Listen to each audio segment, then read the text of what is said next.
বন্ধুরা ভীষণই বড় খবর বেরিয়ে আসছে আফগানিস্তান থেকে, যেখানে তালেবানের ওপর মারাত্মক স্ট্রাইক করা হয়েছে। আর এই স্ট্রাইকে বড় সংখ্যায় তালিবানি ক্যাজুয়ালিটিস হয়েছে। এরই সঙ্গে তালেবানরা স্যারেন্ডারও করেছে। এই ভিডিওতে আমি আপনাদের বলতে চলেছি কিভাবে ভারত আফগানিস্তানকে সাহায্য করেছে, আর এই স্ট্রাইকেও ভারত কেমনভাবে আফগানিস্তানি সেনাকে সহযোগিতা করেছে। এছাড়া আর কি হয়েছে সেই সমস্ত কিছু আপনাদের বলবো, শেষ অবধি সঙ্গে থাকুন। বন্ধুরা, আফগানিস্তানের বিষয়টা নিয়ে আমরা আপনাদের লাগাতার খবর দিচ্ছি, আর অনেকেই এই বিষয়টার প্রতি আগ্রহ দেখাচ্ছেন। এখন তাহলে চলুন আমরা জেনে নিই আফগানিস্তানে কি হয়েছে। বন্ধুরা, তালেবান এখানে অফেন্সিভ চলছে, কিন্তু আফগানিস্তানের সেনা আরো বড় প্ল্যানিং এর সাথে কাজ করছে আর লাগাতার শত শত তালেবানকে ধ্বংস করে চলেছে।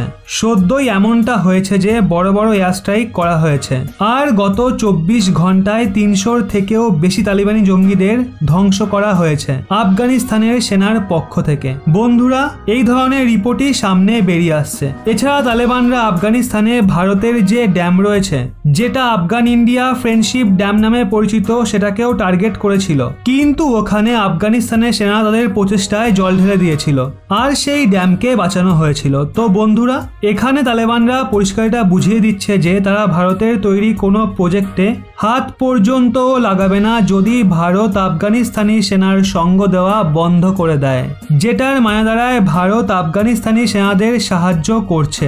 আর এছাড়া বন্ধুরা, আফগানিস্তানের ডিফেন্স মিনিস্টার বলেছেন, খাজা দখ নামের জেলায় আফগানিস্তানের সেনার সামনে প্রায় 50 জন তালিবানি স্যারেন্ডার করেছে।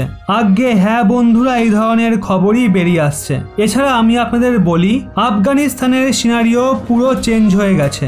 এখন সেখানে তালেবান সাধারণ নাগরিকদের ওপর হামলা করছে।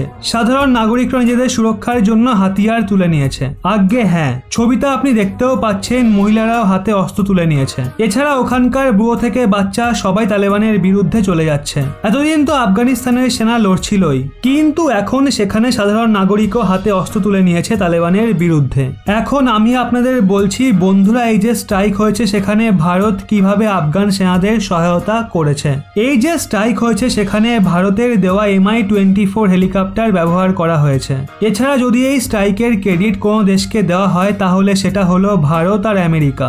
আসলে আফগানিস্তানের যে সেনা রয়েছে, যে স্পেশাল ফোর্স রয়েছে, কমান্ডার রয়েছে, তাদের ভারত আর আমেরিকা ট্রেনিং দিয়েছে। আগে তারা এতটা এক্সপিরিয়েন্সড ছিল না, কিন্তু এখন তাদের অনেক হাই লেভেলের ট্রেনিং দেওয়া হয়েছে। এর জন্যই তারা সেখানে আরো তাড়াতাড়ি সফল হচ্ছে। বন্ধুরা, এছাড়া এখানে আফগানিস্তানের রাষ্ট্রপতি আশরাফ ঘানিও স্বয়ং এটা বলেছিলেন, আফগানিস্তানের সেনা ইজিলি তালেবানদের সামনে নেবে। বন্ধুরা, কিছুদিন আগেই উনি বয়ান দিয়েছিলেন মাত্র 6 মাসের মধ্যে সিচুয়েশন নর্মাল করে দেওয়া হবে। কিন্তু যে মেন বিষয়টা রয়েছে সেটা হলো, এখন তালেবান সাধারণ নাগরিকদের, মহিলাদের, বৃদ্ধদের সবাইকে টার্গেট করছে। সেই কারণে তাদের সঙ্গে লড়ার জন্য কিছু না কিছু লাগবে, নয়তো আফগানিস্তানের সেনা তো প্রতিদিন শত শত তালেবানকে ঠুকছে। এছাড়া বন্ধুরা, আরো একটা বড় সহায়তা ভারত করেছে। ইউএনএসসির প্রেসিডেন্ট থাকতে ভারত ইউএনএসসি যত মেম্বার রয়েছে ওদের সবার মুখ থেকে এই বয়ান বার করেছে, আফগানিস্তানে তালেবানকে বাড়তে দেওয়া যাবে না। অর্থাৎ ইউএনএসসিতে এখন অফিসিয়াল স্ট্যান্ড হয়ে গেছে তালেবানের বিষয়টার ওপর। আর একটা এমার্জেন্সি মিটিং করার জন্য আফগানিস্তান থেকে কল এসেছিল ভারতে, সেই এমার্জেন্সি মিটিংও হচ্ছে। আর কাল অর্থাৎ 6 আগস্ট এটা হতে চলেছে, আর সেখানে ভারত তালেবানের বিরুদ্ধে কোনো প্রস্তাবও আনতে পারে। আজ্ঞে হ্যাঁ বন্ধুরা, কিন্তু এখানে বড় বিষয়টা হলো, হতে পারে চীন এখানে ভিটো পাওয়ারের ব্যবহার করে এই প্রস্তাবকে নাকচও করে দিতে পারে। কিন্তু ওদিকে এই সুবিধাও মিলতে পারে, যদি চীন এটাকে প্রত্যাখ্যান করে তাহলে চীনের ওপর অভিযোগ আসা নিশ্চিত যে চীন আফগানিস্তানে আতঙ্কবাদীদের সঙ্গ দিচ্ছে। আর এখানে আরো একটা মোড় বেরিয়ে আসতে পারে যে চীন একটা এমন দেশ যে আতঙ্কবাদীদের পক্ষে থাকে।